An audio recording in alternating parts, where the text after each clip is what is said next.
Dados da Fundação Casa mostram que 85% dos adolescentes em privação de liberdade cometeram delitos relacionados a tráfico de drogas e roubo. Juntos, homicídio e latrocínio representam 1,5% dos casos. Outro dado importante é que 4 em cada 10 adolescentes que cumprem medidas socioeducativas com restrição de liberdade são reincidentes. E, na maioria das vezes, cometem atos infracionais mais graves do que o anterior. Por que vivem isso? Como tratar essa questão? Quem são esses adolescentes infratores? Eles têm chance de reintegração na sociedade, acesso à escola e a um emprego?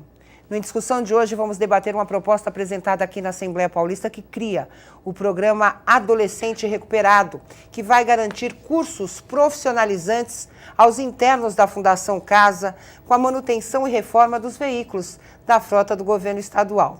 Para falar sobre o assunto, estamos recebendo o autor do projeto, o deputado Ramalho, da Construção do PSDB, Dr. Reinaldo Sintra, da Coordenadoria da Infância e da Juventude e juiz titular da Vara da Infância e da Juventude do Foro Regional da Lapa, e doutora Lola Andrade, ela que é psicóloga e psicanalista. Eu começo, deputado Ramalho, como é que surgiu essa ideia e por que só cursos profissionalizantes para atender a frota do governo e não ampliar isso aí para outros serviços públicos? Olha, a intenção é de começar por algum ponto, né? Se a gente começa já a querer para tudo, talvez comece a dificultar e pode ser que fique mais difícil a justificativa. E tudo isso se deu porque eu acostumo com a minha família visitar nas madrugadas pessoal de ruas, moradores de rua, pessoas que estão lá, e encontramos muitos adolescentes, como corrigiu aqui o doutor Reinaldo. Aliás, quero cumprimentar o nobre juiz, cumprimentar também a nobre doutora Lola aí, psicóloga, que com certeza vai contribuir muito aí. Já começou aqui nos corrigindo, né? Que é o jovem adolescente e não o menor adolescente, né? Mas foi por essas razões que eu pensei, conversei com a minha assessoria de fazer alguma coisa, porque a maioria dessas pessoas que nós encontramos foram o pessoal que passaram pela FEBEM, voltaram ao crime, muito mais agressivo, muito mais abandonado, muito mais dentro das drogas. Eu aprendi desde a infância, muito embora a lei não permita, mas eu comecei a trabalhar aos 7 anos. E doutor, mesmo contra a lei, fiz isso com meus filhos. Aos 9 anos, 10 anos, eu pus para vender limão na feira e eu ia acompanhá-lo. E muitas vezes encarei alguns colegas seus, juiz, por conta de denúncia. Só que eu, felizmente, hoje não visito nenhum dos filhos no presídio. Eu tenho uma filha psicóloga, sua colega, tenho uma dentista que dá aula de universidade de especialidade, uma advogada e uma jornalista. E devo muito ocupar o tempo. Eu acho que o que ajuda muito na minha avaliação é ocupar o tempo. Por que pensar na frota do Estado? Porque também nós observamos uma frota enorme a cada dia se deteriorando, jogada aí porque não tem quem conserte, quem corrige. Talvez formar esse adolescente para dar a ele uma profissão. Claro que tem que ter um limite, não dá para dizer que o adolescente vai lá estudar ou trabalhar 8 horas por dia, mas ter uma carga horária compatível com a ocupação do tempo dele. Totalmente acompanhada, psicólogo, por orientador, por assistente social. Eu imagino que ele saindo daquele tempo que ele está lá, na Fundação Casa, ele poderia, ao completar aos 18 anos, já ter uma profissão. E naquele período, ele está corrigindo esses carros e pode voltar para o Estado ou até ser doado, porque está no projeto também que ele poderá ser doado para algumas instituições aí de organizações dentro dessas próprias organizações para cuidar do menor. A gente tem essa falha dentro do sistema, doutor Reinaldo, ou seja, a ociosidade. Até a gente, né? Quando a gente está sem fazer nada, a gente começa a pensar bobagem, né? Já acha que está acontecendo alguma coisa errada. Eu fico imaginando esse adolescente infrator que não faz nada e fica imaginando a hora que ele vai sair, o que ele vai aprontar. A falta de escola ou de educação, de formação e até de um ensino profissionalizante potencializa isso, ou seja, a falta do que fazer, vamos colocar assim, potencializa essa reincidência tão alta que a gente tem hoje? Eu penso que sim, porque uma vez que nós não temos o adolescente ocupado e aprendendo alguma coisa, ele não vai conseguir elaborar um projeto de vida que lhe aponte uma solução para o futuro. Mas o ECA não prevê essa obrigatoriedade? Prevê. A Fundação Casa aqui em São Paulo, eu posso afirmar para você que ela tem atividades para os adolescentes durante o período integral. Eles têm escolarização, eles têm oficinas e têm cursos profissionalizantes. Posso perguntar uma coisa sobre essas oficinas? Eu tive a oportunidade uma vez de fazer uma matéria especial sobre o sistema prisional de São Paulo e fui visitar algumas unidades prisionais, mostrar essa parte do ensino profissional. O que a gente via? A gente via detentos fazendo pregadores de roupas, bolas, montando vassouras, coisas que quando eles saíssem de lá, não iam ser realizadas por ele. Por quê? Porque aquele empresário usava essa mão de obra por ser mais barata e por estar dentro do sistema prisional e não fora. Né? Eu vi algumas denúncias ao Ministério Público de que jovens que saem da Fundação Casa não conseguem nem ingressar numa escola pública. Isso é obrigatório por lei. Ele tem o direito à educação. No caso do que a Fundação Casa oferece hoje de curso profissionalizante, vamos falar nisso. Ele sai com algum tipo de formação ou tem essa mesma realidade do sistema prisional adulto? Você precisa analisar o problema desde o começo, né? Infelizmente, o nosso sistema educacional é bastante precário, né? Hoje não é o interno da Fundação Casa que não sabe ler nem escrever. É o aluno da escola que está na rua, né? Quer dizer, hoje, com aquele sistema de progressão continuada, nós temos aí analfabetos funcionais e não é segredo para ninguém, não é culpa desse governo ou daquele. Sim. É um processo que vem acontecendo há muito tempo. Hoje você não consegue ter bons empregos ou boas atividades produtivas sem uma educação bastante desenvolvida. Hoje um operário, um torneiro mecânico, um mecânico mesmo, se ele não tiver um conhecimento de informática, ele não tiver um preparo técnico-científico, ele dificilmente conserta um veículo. Sim. Antigamente, deputado, o bom mecânico era aquele que afinava o carburador do carro, não era? Que tinha um grande ouvido, uma destreza manual, né? Hoje em dia, você vai na oficina, ele gruda um laptop num terminal do motor, ele digita um monte de coisa e o carro conserta. Ou troca essa peça ou troca aquela. Isso, se você não tiver uma educação boa, um treinamento bom, você não vai poder, por exemplo, trabalhar como mecânico. Você não consegue, não vai ser um bom torneiro, porque hoje não tem mais torno manual praticamente, hoje são todos eletrônicos e informatizados.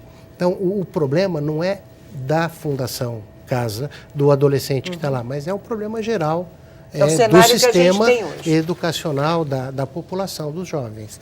A Fundação Casa, ela oferece alguns cursos de acordo com aquilo que os meninos têm condição de aprender e de desenvolver. Então, tem curso de panificação, tem curso de pintura, tem curso de instalação elétrica, tem uma série de atividades que podem dar um primeiro passo para que ele se desenvolva. E no caso do projeto do deputado, eu acho assim, eu sempre brinco que eu acho que o menino adora, né? Mexer com carro, né?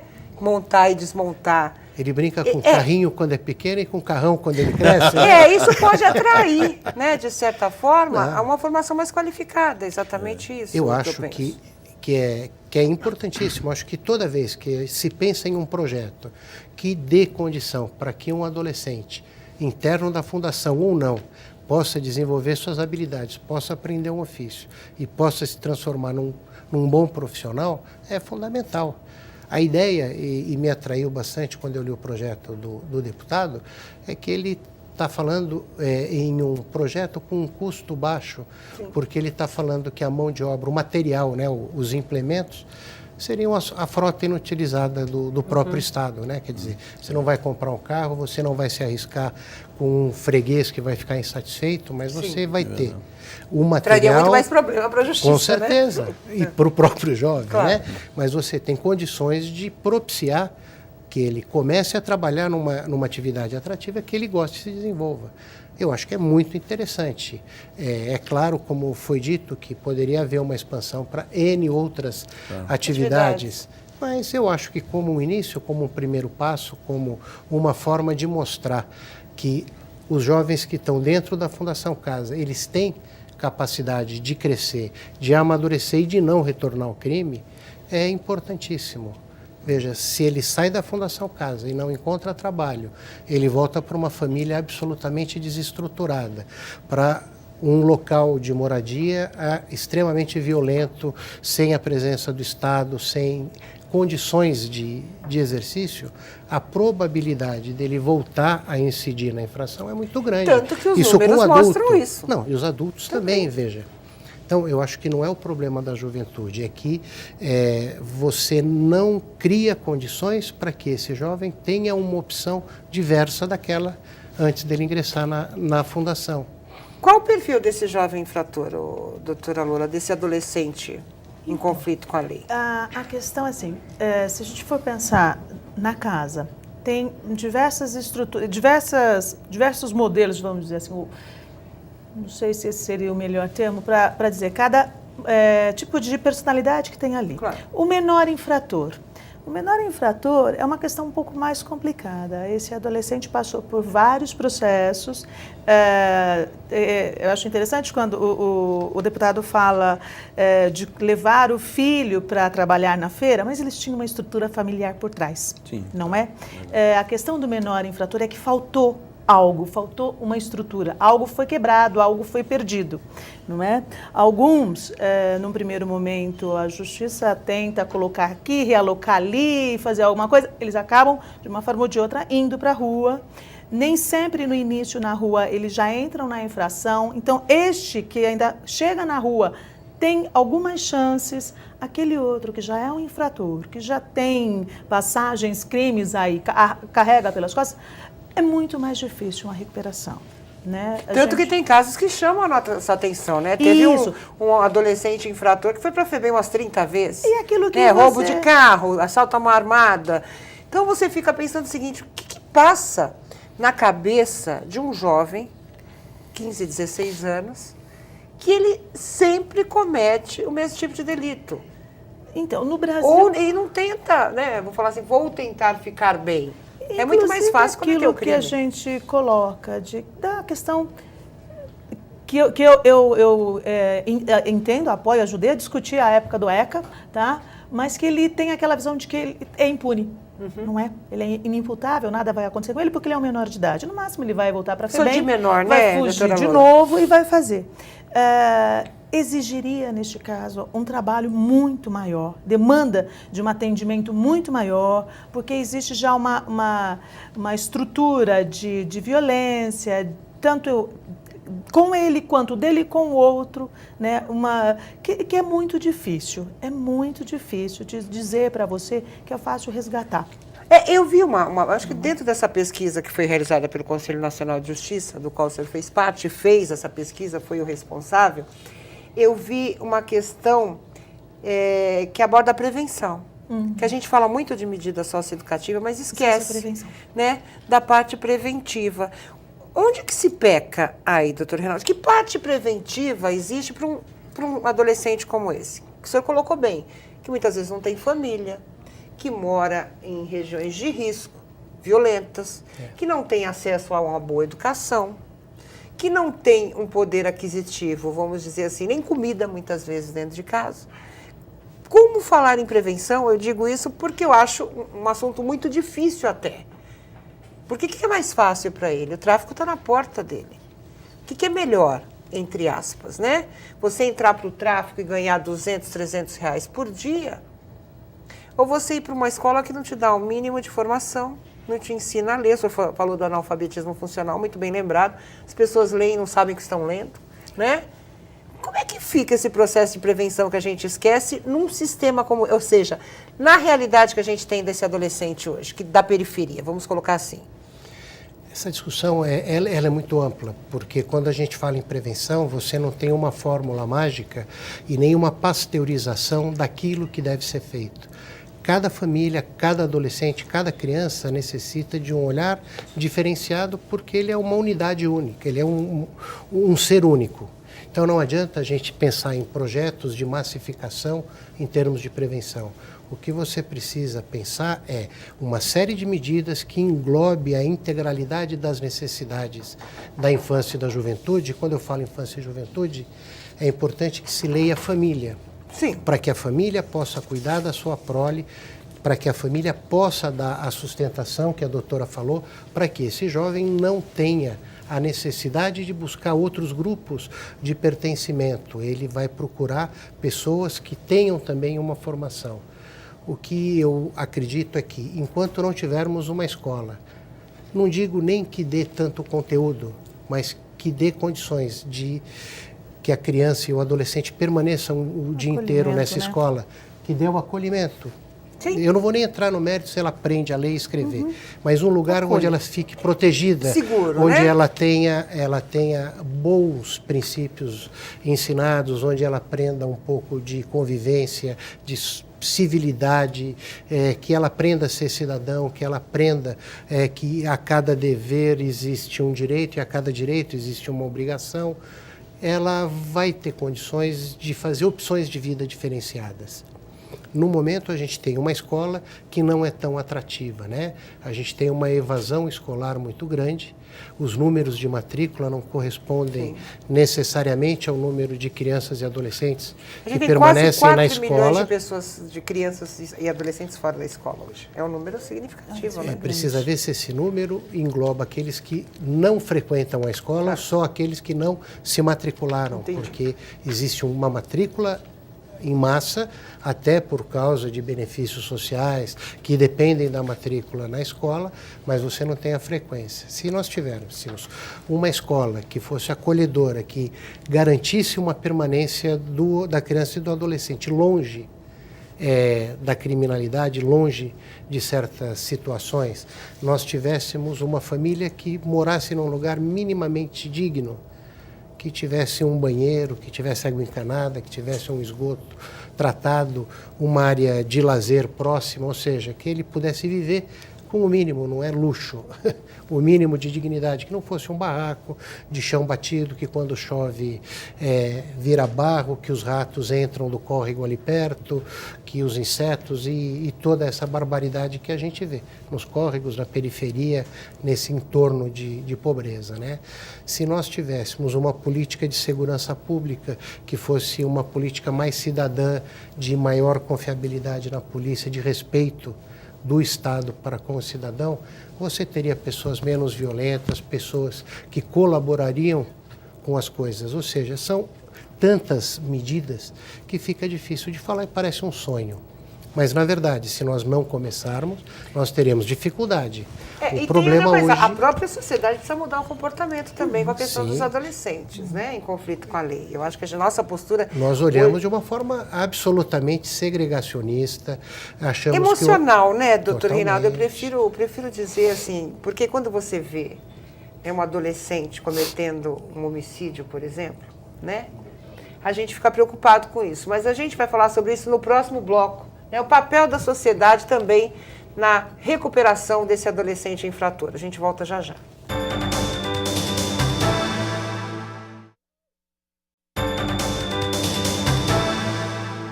Voltamos com a discussão, hoje falando sobre o projeto do deputado Ramalho da construção do PSDB, que trata da profissionalização do adolescente infrator. E a gente falava sobre o papel da sociedade nisso tudo. Por quê? Porque a sociedade cada vez mais se choca, principalmente com delitos ou atos infracionais cometidos por esses adolescentes. Revolta e abre à tona de novo a discussão da maioridade penal, né? E coloca esse adolescente como se fosse um adulto, dentro de um sistema adulto.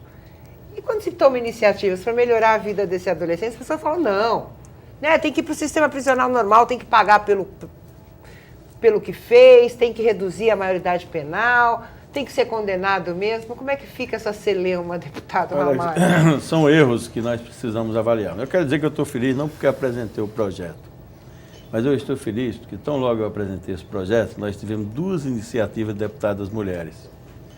A Miriam Rios, deputada pelo Rio de Janeiro, que é do PSB, para as pessoas mais jovens, foi a ex-esposa do cantor Roberto Carlos, e a deputada Francisca Primo, que é do PT do Maranhão, também mulher. Então, se vê que quando se mexe nessas situações, observa-se que a mulher ela olha isso com um olhar melhor, com uma coisa mais carinhosa, para absorver isso de uma forma bem mais sensata. Observando sempre e o doutor Reinaldo conhece isso muito bem como juiz, você visita um presídio, 95 é homem, 5 são mulheres. E eu desconfio que as 5 mulheres que estão lá foram os homens que induziram, doutor. Você não fala 5, 4. Não 4, né? Tiveram indução dos homens. Mas eu não tenho dúvida, Karina, que esse debate precisa ir para a sociedade, precisa discutir. Quando a gente estava fora do ar, eu estava falando, inclusive, que eu sempre defendi a creche-escola. Não uma creche-escola só profissionalizada, mas uma creche-escola, você tivesse a extensão disso para cuidar da família. A doutora Loura falou muito bem. Quer dizer, não adianta nada fazer qualquer coisa na vida se não tiver uma estrutura familiar por trás. Então é importante nós estarmos envolvendo sindicatos, eu sou dirigente sindical, igrejas, comunidades, organizações, seja qual for, para que nós possamos estar discutindo a família. Mas nesse caso, deputado Ramalho, a gente vê o seguinte, eu estou até comentando no intervalo, sempre a gente tem que fazer um making-off do intervalo do nosso debate, mas muitas vezes a gente vê 2 meninos que nasceram na mesma família, que enfrentam os mesmos problemas, por exemplo, de pai presidiário, de mãe que trabalha, faxineira para manter a família, e que um segue pelo lado do crime e o outro não. O outro resolve estudar, ter uma educação. Eu tenho um amigo que o irmão foi preso e ele hoje é jornalista. Mas antes da senhora passar para a psicóloga, para ela trabalhar em cima disso, deixa eu fazermos uma colocação. Nesses casos eu tenho acompanhado, sempre um dessas crianças teve alguém que não era da família, que deu mais a mão por algum motivo e orientou. Eu tenho vários exemplos que depois nós podemos comentar sobre isso. Às vezes sim, às vezes tem a mesma realidade, de repente cada um vai para um lado. Não, o senhor veio do Nordeste, que nem eu. Eu já vim numa situação melhor que a sua, porque minha mãe já tinha formação. Então, você vê pelas realidades, né, diferentes. Mas nesse caso, doutora Loura, que influência é essa? Eu acho bem importante isso. Quer queira, quer não, pai e mãe são modelos. Sim. Tá? E você fala um caso claro. Um pai que faz uma escolha complicada e uma mãe que segue trabalhando, não é? Os filhos, eles vão se identificar com um ou outro. O que me parece, neste caso especificamente que você está falando, é que um dos filhos segue, assim, a paixão, e a gente fala que vem do apaixonamento do filho mesmo pela figura paterna e materna. Vai seguir este pai, vai ter este pai como modelo e o outro que tem a mãe. Não é? Daí ser tão importante uma família estruturada. É isso que eu te digo da estrutura. Não precisa ser um casal perfeito, uma família perfeita, mas precisa haver alguma estrutura para que essa criança possa se espelhar. E o que a gente vê nas periferias e geralmente nessas crianças que acabam indo para a rua e depois o adolescente infrator é que vem de uma família 100% desestruturada. Sim. Não tem um modelo, não tem um vizinho, não tem um amigo, não tem perfil, um parente, né, que cuida. E ele vai aprender na rua. Às vezes o modelo ele vai pegar na rua com aquele menino mais velho, mais esperto, mais sacana, que já rouba, que já aprendeu a se virar. É aí. Ou no tráfico, ou no traficante, que bota ele para vender, mas cuida dele como um filho. Quantos não são adotados pelo tráfico? E aí é a identificação. Agora, por exemplo, o doutor Reinaldo teve a oportunidade de visitar várias vezes a Fundação Casa, conversando com esses meninos. Né? Você falou, olha, tem curso, tem uma certa educação, a gente tem um panorama, claro, um cenário negativo quando se fala em qualidade de ensino, mas o que eles falam? O que falta para eles? Por que eles cometem esses delitos? Quais são as justificativas desses adolescentes infratores? Olha, eu não poderia avaliar psicologicamente a mas assim, profundidade do que eles dizem. Doutores, devem conversar com o senhor, ele vai falar bem, doutor, eu faço isso porque eu quero comprar um tênis. Não, existem 2 discursos muito recorrentes, né? Que é o discurso do consumo. Eu não consigo ter aquilo que eu quero e, infelizmente, eu sou aquilo que eu tenho e não aquilo que eu posso, né? E o outro discurso é o discurso da necessidade familiar. Eu preciso pôr leite em casa, meu pai está desempregado, minha mãe, eu preciso colaborar, eu preciso assumir a família e acabo cometendo o ato infracional como se ele usasse o crime como um trabalho por ser arrimo de família. Não são discursos tão coerentes, se você analisar, mas de qualquer forma. São as justificativas. São as justificativas que eles colocam. E o sistema para eles? Ou seja, o que eles falam da fundação? Eles têm duas visões. Eu acho que a Fundação acaba tendo duas caras, né? Uma cara que é um lugar que lhes traz segurança, porque lá eles têm uma série de coisas que eles não tinham normalmente na sua vida diária, né? Que é um teto limpo, uma comida pelo menos razoável, uma educação constante, uma escola que passa a ser uma opção e não uma obrigação. Porque se ele não for à escola, ele vai ter algum tipo de situação desagradável dentro da estrutura, dentro da disciplina colocada. E, ao mesmo tempo, eles têm o outro lado da Fundação, que é o lado da contenção. Infelizmente, alguma violência ainda, funcionários que acabam se excedendo dentro do seu poder de polícia. Eles também, né, doutor Reinaldo? A violência entre os adolescentes, ela não é tão danosa quanto é a violência do cuidador, que é a figura do agente de segurança, do monitor, com relação a ele. Eu Mas brigo com você. Mas tem o inverso também, né? Veja, a normalmente é a resposta. Sim, mas agentes. Todo adolescente, se você olhar, e a doutora Lola pode falar com mais propriedade, ele é, por essência, desafiador, ele, por essência, é desrespeitador, né? Os nossos filhos, quando entram naquela idade terrível, nos questionam, eles são os donos da verdade, nada acontece não com eles, a onipotência. Não tem a noção do perigo. Não tem a noção do perigo. Então, veja, as nossas regras são sempre catastróficas, o que vale é a não regra que eles imaginam que deva ser o mundo. Quer dizer, você tem uma faixa etária dificílima de lidar. E o monitor, o agente de segurança, tem que estar preparado para enfrentar isso. Qual a população da Fundação Casa hoje? Hoje ela está com 9.000 e poucos internos. Quase 10 mil internos. Quase 10 mil internos, o que é um número monstruoso. Não, e até para dizer para a população que existe punição. Porque se você fizer uma proporção, tem mais adolescente privado de liberdade do que adulto. 9 mil, quase 10 mil em São Paulo. A gente tem um contingente de 19 mil no país, né? Mais ou menos 19 mil adolescentes infratores no país. São Paulo abriga esse número também por ser o maior estado da federação. E a gente foi. E veja, o adolescente, ele só cumpre a medida socioeducativa dos 12 aos 18 anos. Então, nós temos um período de vida de 6 anos. Sim. E o adulto que vai para a cadeia, ou para o sistema penitenciário, é dos 18 até ele morrer. Então, veja, quando você fala em 9 mil, você fala numa faixa etária de 6 anos de espaçamento com 9 mil. E você fala em 230 ou 250 mil, posso estar enganado no número de adultos, mas que vai dos 18 até o falecimento. Já fizeram alguma pesquisa, doutor Reinaldo, de adultos hoje no sistema prisional que passaram pela Fundação Casa? Existe um percentual desses adolescentes infratores que viraram adultos condenados? Nós não conseguimos, por incompatibilidade do sistema do sistema prisional com o da Fundação Casa, né?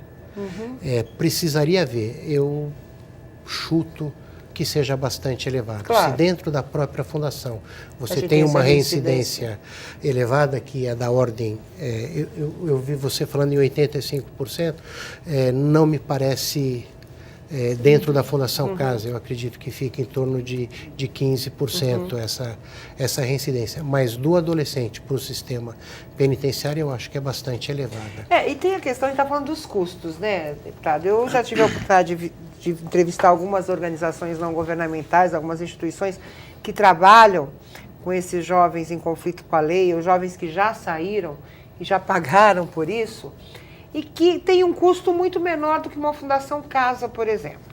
Até a gente brincava, falou assim, olha, 7 mil não é tanto, dentro de uma realidade para quem paga uma escola de 2 mil, mas muitas vezes a gente pode ter um recurso correto, mas mal gerido.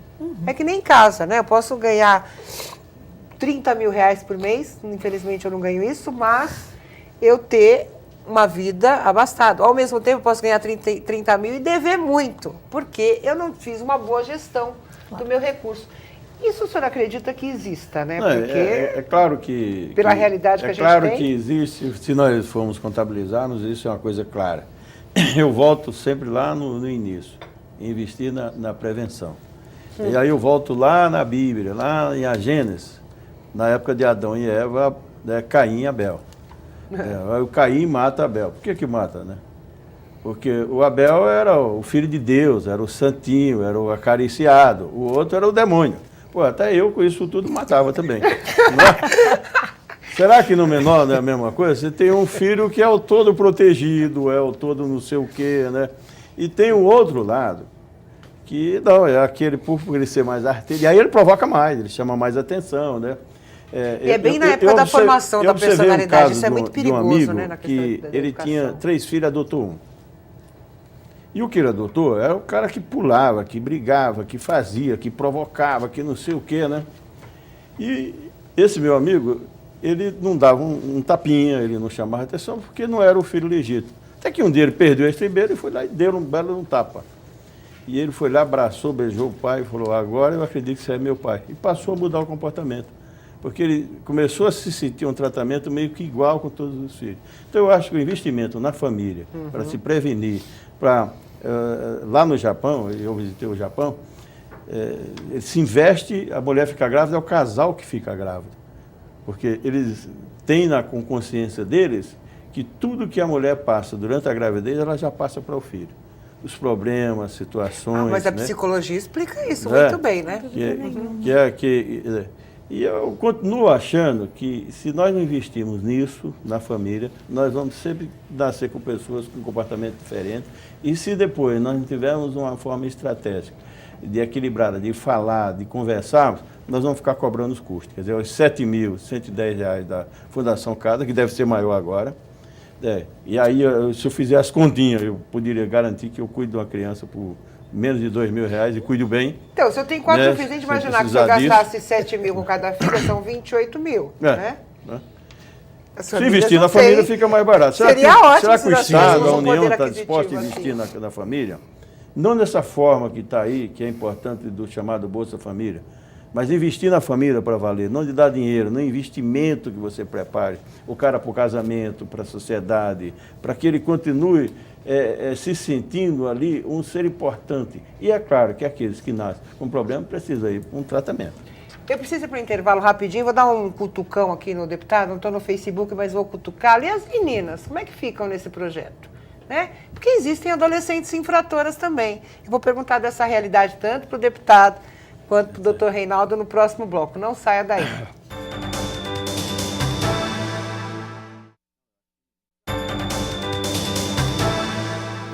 Voltamos com a discussão, hoje falando sobre a profissionalização do adolescente infrator. Eu deixei uma pergunta para o deputado, falei que ia dar uma cutucada para falar das meninas. Né? Como a gente sabe que, claro, o número é muito menor, o doutor Reinaldo depois vai falar sobre isso, se existe um diferencial de atendimento a essas adolescentes infratoras, mas e aí? Olha, o nobre desembargador aí, o doutor Reinaldo, já fez a minha defesa no intervalo. Né? Ele já disse que adolescente já está no sentido genérico. Né? E eu não tenho dúvida nenhuma que as mulheres lá também vão fazer bem mais perfeições. Nós criamos no nosso sindicato o projeto Mulheres que Constroem. E essas mulheres, que a gente achava que nunca ia ser carpinteira, encanadora, eletricista, pintora, gesseira, olha, tem dado de 10-0 nos homens. Ah, com certeza. Com mais perfeição, com mais equilíbrio, com mais responsabilidade. Então, eu não tenho dúvida que as adolescentes infratoras estão lá liderando os homens. Elas são poucas, mas vão liderar os homens e vão fazer a diferença, como sempre fez. A mulher sempre fez a diferença no planeta, isso desde que existiu o planeta Terra. Tem que sair do discurso, né, deputado, às vezes, né? Porque a mulher ainda sofre muito no mercado de trabalho. Sim, é claro. É um debate bem amplo sobre isso. A adolescente infratora, doutor Reinaldo, que realidade que a gente tem quando se fala da menina, né? Então, a menina que comete o ato infracional, ela normalmente não está sozinha e ela está dentro daquela atividade em companhia de um namorado, em companhia de um companheiro, em companhia de um irmão. O grande percentual que tem hoje, tanto de mulheres encarceradas quanto de adolescentes, são aquelas que participam do tráfico para sustentar o seu companheiro, normalmente que se encontra no sistema prisional ou socioeducativo. E tem as mesmas atividades dos meninos? Ou existem, Não, existem algumas... umas especificidades para cada sexo, né? Mas basicamente são as mesmas. Hoje você, como disse o deputado, não existe mais aquela diferenciação tão grande, né? Quer dizer, há 20 anos atrás era inimaginável uma mulher assentando tijolo ou martelando um telhado, né? Um madeirame de telhado. E hoje em dia não é grande o número, mas já não é uma aberração, ninguém fica achando um absurdo, né? E os cursos lá, a Fundação, dentro dessa perspectiva, oferece os cursos de planificação, de computação, de artes gráficas, tem uma semelhança bastante grande, mas sempre com as alterações necessárias para cada sexo, né? Qual que é o papel da família nessa reintegração, nessa ressocialização? Doutora Lola, independente do perfil que a gente tenha, vamos falar assim, tanto da mãe que é trabalhadora, quanto da mãe que muitas vezes também comete crimes, está fora do sistema judiciário porque não foi condenada por algum motivo, mas que exerce o papel materno dentro dessa realidade. A gente estava falando até da questão da mulher, do número de homens e de meninas, e eu estava pensando até nisso. Teoricamente existe um modelo, hoje em dia, até com a questão da mulher ter avançado no mercado e dominado em vários setores, não é? Ela invadiu um espaço masculino, ela é muito mais modelo para a menina. Então, as meninas, o sexo feminino em geral, ele tem essa gama de modelos muito grande em vários setores, não é? Hoje uma menina ela pode ser de mecânico a astronauta, não é? Então eu penso... Corredora de Fórmula 1. Eu penso que dá para sonhar, dá para projetar, dá para me ligar nisso aí. Como a gente pode pensar a recuperação do menor?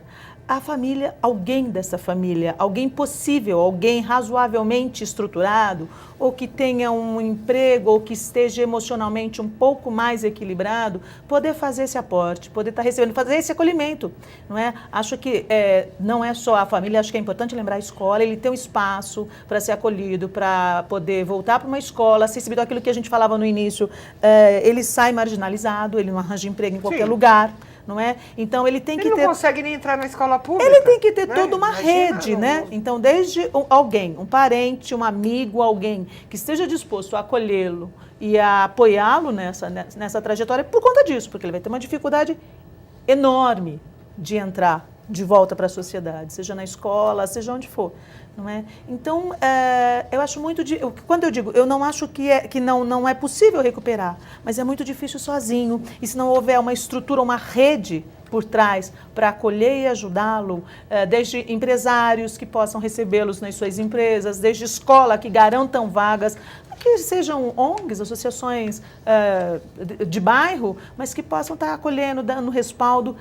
Muitas vezes eles precisam de um acompanhamento psicológico, não é? Então, CAPs, ou os postos, centros de saúde, as UBSs, que possam acolher e possa nesse início, que está mais ansioso, está mais angustiado, está mais inseguro, não é? Fazer algum trabalho, os ocupacionais, as terapias, sejam os trabalhos, fazer esses pequenos trabalhos também, ajudar. E muitas vezes a gente nota o seguinte nesse adolescente infrator. Ele, quanto mais violento, mais ele consegue se impor dentro do sistema que ele cresceu. Né?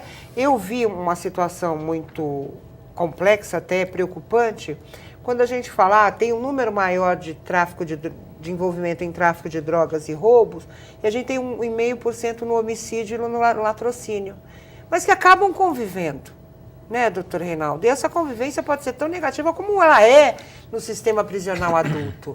Isso é temerário, porque a gente tem um percentual pequeno hoje, mas e amanhã? Como é que fica? Então, o que é difícil é encontrarmos uma fórmula de quebrar o ciclo da violência, é fazer com que o adolescente ele enxergue o mundo de uma perspectiva diversa daquela que ele enxergava antes, que é eu preciso ter um grupo de pertencimento. O adolescente não é um ser solitário. Sim. Ao contrário, ele necessita de um grupo, né? E de se sentir pertencendo. São as tribos, né? E ele precisa se sentir pertencendo. Se ele não consegue isso na escola, na família, ele vai para a rua, ele vai procurar um grupo que o aceite. E esse grupo, que é um grupo normalmente extremamente flexível, extremamente acolhedor, é o grupo do pessoal que está nas drogas e é o pessoal que está na bandidagem. E a Eles impunidade aceitam qualquer influencia nisso muito? Eu não sinto muito. a Não? impunidade, porque o adolescente ele não tem a noção da impunidade, ele tem a ideia do que não vai acontecer. Ele não vai ser pego, ele não vai ser preso, não vai dar nada. Isso Mas não é a mesma coisa? Não, porque a sensação de impunidade, eu sei que não vão me punir. E o adolescente ele pensa, não vão me pegar, que é diferente. A impunidade, eu acho que a diferença é a seguinte, eu posso ser preso, mas não vai me acontecer nada. E o adolescente pensa, eu não vou ser preso.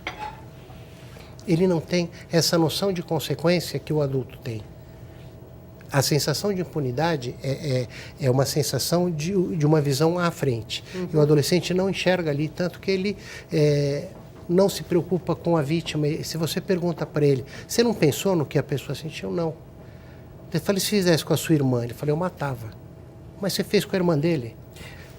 Ele assusta.